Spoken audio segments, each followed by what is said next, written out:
This is episode 226 of That Shakespeare Life. Just like William Shakespeare, our show is supported by our patrons. That Shakespeare Life is made available completely free and without any commercials, thanks to the support of listeners just like you. Explore all the benefits of being a patron and sign up today at patreon.com/thatshakespearelife.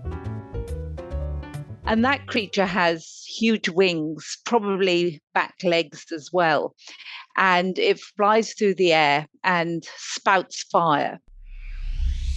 Welcome to That Shakespeare Life with Cassidy Cash. Cassidy believes that if you desire to successfully learn or perform Shakespeare's plays, then understanding the real life and history of William Shakespeare himself is a must. That Shakespeare Life is the podcast that helps you go beyond the curtain of some of Shakespeare's most iconic works and explore the world of early modern England as Shakespeare would have lived it, learning from the writers, historians, and performers who know it best. And now, here's Cassidy. When William Shakespeare talks about dragons in his plays, he mentions these creatures as fire-breathing, flying, cave-dwelling, night-stalking, fearsome fighters in over 20 references across his works. In today's interview, we're going to explore the real history of dragons in Shakespeare's lifetime by asking whether there were real creatures that could have been defined as dragons, similar to how Rhinoceros and Narwhal were called unicorns. Here to share with us the popular legends about dragons and the place of these creatures in the general pop culture mindset of the Elizabethan era is our guest and author of Dragons and Their Origins for English Heritage, Carolyne Larrington. Carolyne Larrington is a fellow and tutor in medieval English at St. John's College, Oxford, and professor of medieval European literature at the University of Oxford. She researches widely in Old Norse Icelandic medieval, particularly Arthurian literature and medievalism. She's the author of The Land of the Green Man on Place in British Folklore and Winter is Coming, a book on Game of Thrones and medieval history. Her 2015 BBC Radio 4 series, The Lore of the Land, is still available online. We'll place a link to this interview as well as more information on Carolyne in today's show notes. Hello, Carolyne. Welcome to the show. It's great to be here. Thank you for inviting me, Cassidy. Previously on That Shakespeare Life, we spoke with a naturalist who described the grass snake as a good contender for a real-life animal that Elizabethans would have called a basilisk. There was a lot of overlap in the natural habits and behaviors of that snake, which matched the stories and folklore about basilisks. Understanding that context about legends and that many of our folklore are often based in some kind of fact, I wonder if this naturalism extended to dragons, where there might have been a real animal that funded or provided the foundation, I think, for what we think of as a dragon. Carolyne, are there real animals that can be identified as what Elizabethans would have referred to as a dragon? It's hard to really identify anything big enough that Elizabethans might have been aware of. One suggestion that has been made in the past is that maybe Elizabethans or early modern people might have come across, when they were ploughing or digging foundations of houses, dinosaur bones, and they might have thought that these were the relics of dragons. Another suggestion that's been made is that people who excavated for the same kinds of purposes, agriculture or building, people who excavated former battle sites and came across a whole lot of human bones, might have thought that this was where the dragon had lived and had been feasting on these bodies and left the bones behind, or that dinosaur bones were themselves the relics of dragons. And people have often thought it's really quite suggestive, the connection between dinosaurs, something huge and lumbering as a kind of reptilian, and dragons. But of course, they couldn't have ever existed in the same universe. And there doesn't seem to be any particular connection between places where dinosaurs have been excavated and at the same time the places where we do have legends about dragons, because those legends are usually particularly associated with places and they don't correlate at all, either with battlefields or with later fossil finds. Well, when we're exploring dragons, whether or not they're based on real animals, tell us about the ones that we know from legend. What kind of dragons can fly in the air, for example? Well, we have two different kinds of dragons. So let's start with the ones that fly in the air. And they're rarer than you think. And I guess it's because of modern adaptations, like Game of Thrones or Tolkien, have really taken up those flying dragons. That may be the first kind of dragon that we think of. And those kinds of dragons are called fire drakes. Drake is from the Latin term draca, meaning dragon. And that was borrowed into Old English very early. So we find it almost as soon as we find literature. And that creature has huge wings, probably back legs as well. And it flies through the air and spouts fire. So it's quite a frightening kind of creature to imagine. It's a bit like an aerial bomber, let's say, something that can completely destroy human habitations. So there's that kind of dragon. Then there's a more folkloric dragon, in a sense, which doesn't fly. It creeps around the place on its four legs. It doesn't have wings, and it spits poison. And that dragon is one you can live beside, maybe a bit more easily than a flying dragon. You can give it maidens if that's necessary for it to eat. It likes to eat cattle as well. And it lurks in habitats where it's not coming up against humans all the time. So they're a more kind of livable dragon, if you like.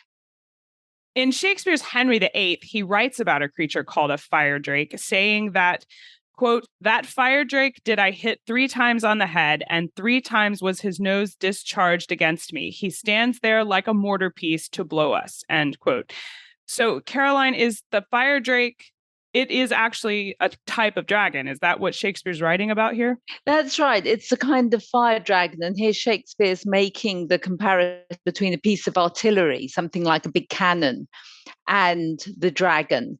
And of course, normally with a fire drake, it's quite hard to get close enough to whack it on the head. But you can imagine the interaction of a warrior smiting the dragon on the head, and the dragon snorts out fire in response, and then you hit it again and again.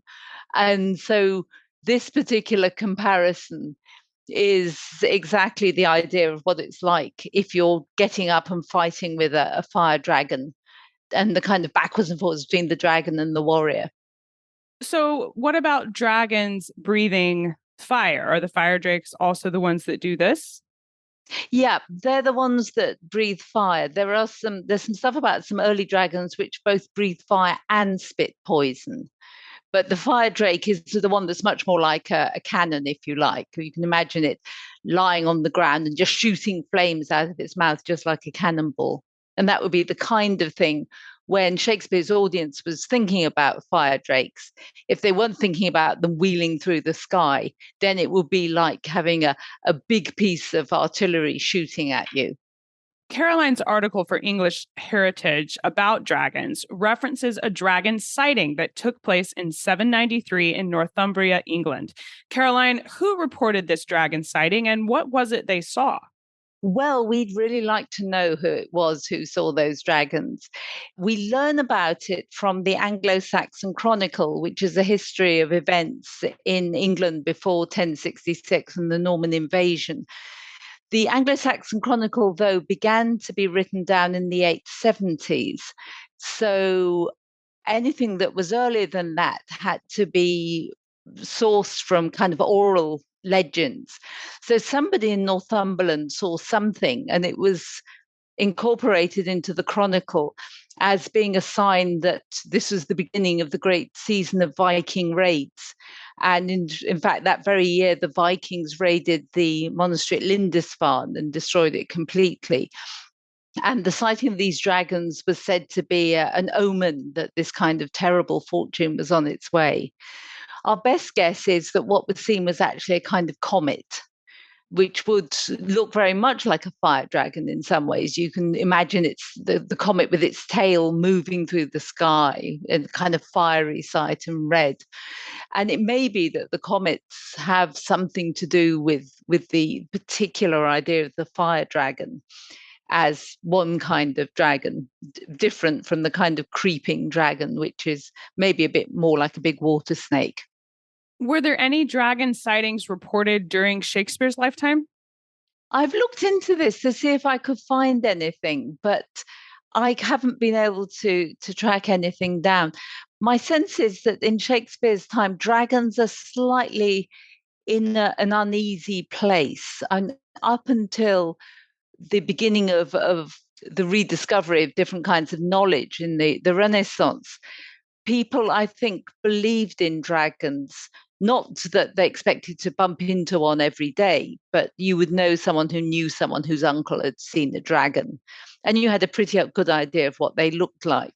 But by the time you begin to get a more scientific approach to the natural world, you get a sense that in Shakespeare's England, people kind of liked the idea of dragons, but they didn't necessarily think that they actually existed. They were more kind of useful to think with. And it's in this time, of course, that dragons, the appearance of the dragon gets a bit more standardized as people begin to put them in their coats of arms. And you have different kinds of dragons. You have the wyvern, or you have dragons rampant or dragons couchant, whether they're standing on their hind legs and holding your shield or whether they're lying along the top of it. And so the idea of what a dragon looked like, kind of scaly and not necessarily with wings, becomes a bit more standardized at that point. And so my guess is that Shakespeare's audiences mostly would think that dragons were the kind of thing that you weren't really likely to encounter, but they like the idea of them and they're quite good to think with. Not unlike today, I think. I certainly think dragons are cool and fun to think with. So, what were the general attributes of dragons, or perhaps even famous dragons that Shakespeare's audience would have been most familiar with? The kinds of dragons they probably knew most about, apart from the fire drake that we've talked about, would be some of the local dragons. And in the 17th century, so a little bit after Shakespeare's time, you begin to get chapbooks, which are kind of cheap printed pamphlets, if you like, telling stories or songs or ballads about notable creatures or notable events. And we have some material about some local dragons. And one typical one is the Dragon of Wantley, who is one of these poison spitting four-legged dragons who lurks in near a river, I think. And he has such strong armor that he's very difficult to kill. And this is part of contemporary thinking about dragons, that they have a weak spot, but you have to know where it is. And quite often, when early modern heroes are trying to kill the dragon, they have to find some kind of special contraption. So maybe, and in the case of the Dragon of Wantley, a knight called Moore of Moore Hall got a very specially pointed set of boots manufactured because he knew that the only place that the dragon was vulnerable was, to put it politely, underneath its tail. And so he delivers a mighty kick to the dragon, and the dragon expires, saying, "Ah, me, if only I had protected my tail properly." But in some other stories, you have knights who or warriors who know that really the dragon is so armored that you need something like a very long spear with fire on the end. And then as the dragon gapes its mouth open to swallow you, if you're quick enough, you can shove your spear with the flaming, sometimes it's a flaming wheel, because you don't want the dragon to just blow your flames out. So you have to have something quite substantial that's flaming. And if you can thrust that down inside the dragon, that can kill it. But of course, to get that close to the dragon, you've got to have something which will protect you against all that poison that it's spitting out. So there would be, in Shakespeare's England, an idea that dragons are really hard to kill. But if you have the right kind of scientific know-how, or you have a kind of technological device, you can see them off. But also that you've got to be pretty well armored yourself. And so those are the dangers of dragons. But what were dragons doing? Well, we have the idea that dragons like to sit on hoards of treasure. And so there's quite a strong association with dragons and gold hoards, that if you have a mound of treasure that's left unattended, a dragon would show up and sit on it. These are more often the flying dragons, but some of the creeping dragons also are very fond of gold. And they don't do anything with the gold, they just guard it. And if you want to take the gold from them, you're going to have to kill them. Otherwise, they come out and are predators and they destroy particularly cattle. So you don't want one anywhere near your farm. And if you have a dragon in the vicinity, particularly if you're expanding agriculture away from villages and farms that are well established into more marginal areas, that's where you might find a dragon. And then you need to get someone to come and sort your dragon out. And in the medieval period, if you can't get a knight to do that, quite often you could call upon a saint. But obviously, with the religious changes that followed the Reformation in Shakespeare's England, you would not think that saints were very helpful in this regard. You might be aware of some of the stories about saints, but it's not something that, since the cult of the saints is something that's very much repressed in Shakespeare's time, you wouldn't make much play with that idea that a saint can be called in to deal with the dragon. Now, you alluded to this earlier, but famously, dragons are a symbol of Wales, with a large red dragon featured prominently on their flag. How did a creature that is so destructive and known for being something we want to run off and not have around, a dangerous, enormous pest, essentially, how did that become a symbol of nobility and national pride? Well, that's a very ancient story indeed. And that goes back to the writer Geoffrey of Monmouth, who was the Bishop of Monmouth in his latter years. He was somebody who knew English tradition and Welsh tradition because he was himself born in Wales. And he also wrote in Latin. And in the years sort of 1138 to 1140, he wrote an enormous text called The History of the Kings of Britain. And this was a sort of medieval bestseller. There are over 250 copies of it extant. And in this, he includes a story which is the origin of this red and white dragon business.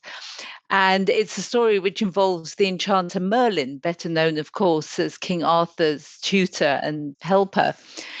But before Arthur is even conceived of, a previous king of Britain, Vortigern, conceives of a plan to build a huge tower in Snowdonia in the mountains in North Wales. And he has his masons building the tower, and they're making some progress by day. But every night there's a kind of earthquake and the tower falls down. And he summons all his wise men and asks them why it is the tower falls down. And clearly they don't really know. But they say that if the stones can be fixed together with mortar that contains the blood of a man that has no father, then, or no known father, then the tower won't fall down. And so they cast around and they tried to find somebody who has the reputation of having been born by some kind of mysterious agency. And they find Merlin, whose father is, in fact, as it turns out, a demon. And Merlin is brought along to the tower and interrogated. And he admits that his father was a demon, but also that the wise men are completely wrong. And the reason why the tower keeps falling down is because underneath the tower is a great pool. So they dig down and they find the pool, and Merlin says, now drain the pool. And when they drain the pool, they find, just as Merlin had told them, that there's a red dragon and a white dragon that live in the pool. And every night they fight. And the energy and viciousness of their fight is what makes the tower fall down. And so at that point, Vortigern is quite satisfied and doesn't kill Merlin. I think he abandons his building project. And Merlin identifies the red dragon as the British and the white dragon as the Saxons, who were invading England from time to time at that point. They're beginning the Anglo-Saxon invasion that really kicks off in the 5th century. And so the Welsh seized upon the red dragon, I drai goch, as they say in Welsh, to be their symbol as a kind of resistance against the English. And so that's where the red dragon comes from. And so, yes, it is a kind of pest, but the dragon is also seen, as you said, as a beast of some nobility. And that's why it's popular in coats of arms and so on. It resists other animals. It's brave and tough. And the lion is perhaps the only animal that can really match a dragon when it comes to fighting. So you can see why a country that feels itself somewhat under threat, with, first of all, the Angles and the Saxons coming, and then in Geoffrey's own time, it was the Norman French who were pushing into Wales, that they seized upon this symbol as representative of their country as a kind of sign of resistance. I think the fact that the king was trying to impose his tower on the landscape, but he couldn't. The tower just kept falling down because of the resistance of these Welsh creatures underneath the tower is quite significant for that kind of political meaning that the Red Dragon has. I know that we would love to explore more about dragons from Shakespeare's lifetime and the ones that are mentioned in his plays. What are some of your favorite books or resources you can recommend we use to explore the history of dragons further? Well, there's the English Heritage website piece, which I wrote that you've mentioned already. And there's also a related podcast called Here Be Dragons. But one of the best books about dragons, I think, is Jacqueline Simpson's A Book of British Dragons. Quite old now, but really comprehensive. And she has all kinds of dragons, including some quite comic dragons, dragons which can be sated by giving them a huge sticky pudding, for example. And there's one particular dragon that swallows this pudding, which is so heavy. It's a dragon that lives in a pond, and when the hero stuffs the pudding down its throat instead of a fiery sword or some other device, the dragon just sinks like a stone and can never come up again. So it's a warning against eating too much dessert, I think. So Jacqueline Simpson's book is very good. And there's a new book too, just out from Oxford University Press by Daniel Ogden, called The Dragon in the West. And that seems to be a pretty comprehensive history of dragons from the very earliest period all the way across Europe. So it's not just about British dragons that Shakespeare would know, but European dragons more generally.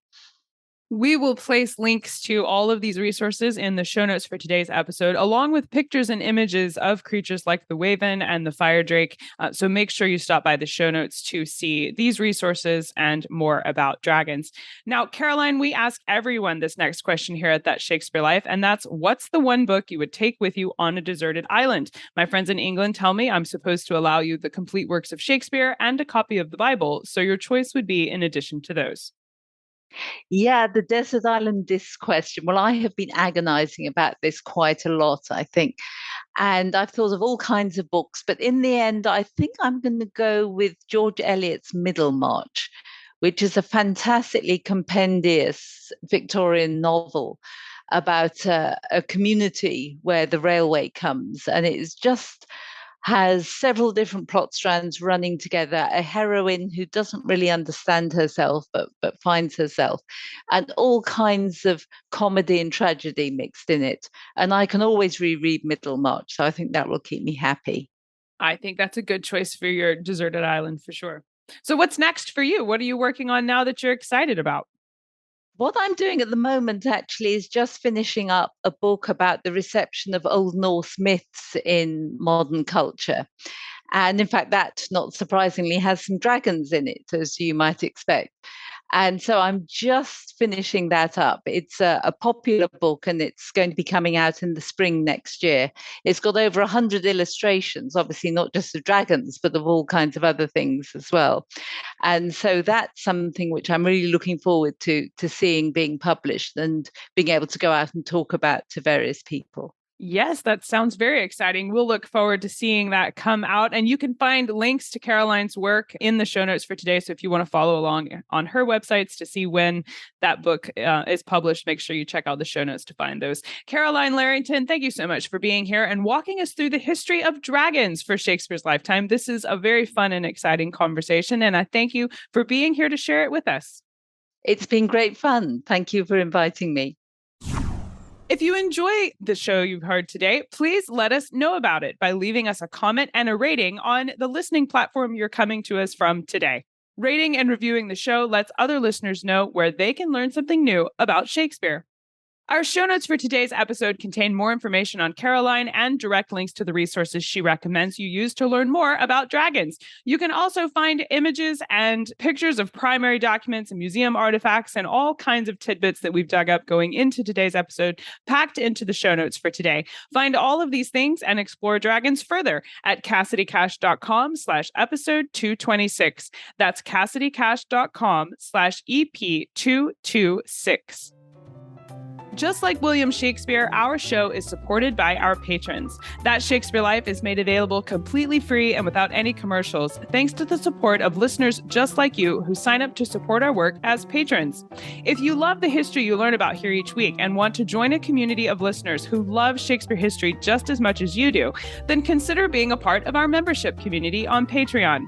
Patrons who support our show get access to our Shakespeare film library full of documentary shorts, video versions of the podcast, and 3-minute animated plays, along with digital downloads of maps and artwork that coordinate with the show, as well as access to our monthly Shakespeare book club and exclusive tickets to our live virtual tours, where we go on Shakespeare-related history tours of places like Kenilworth Castle and Stratford-upon-Avon. There's tons of fun things to find in our That Shakespeare Life patron community, and you can explore all of these benefits and sign up today at patreon.com/thatshakespearelife. That's patreon.com/That Shakespeare Life.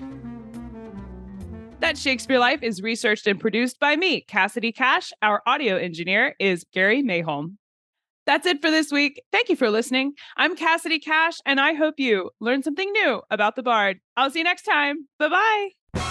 Thank you for listening to That Shakespeare Life. As always, the best conversations happen after the episode over at CassidyCash.com. Become a part of a vibrant Shakespeare conversation by adding your voice over at the website. Until next time, remember, when you want to know William Shakespeare, you have to go behind the curtain and into That Shakespeare Life.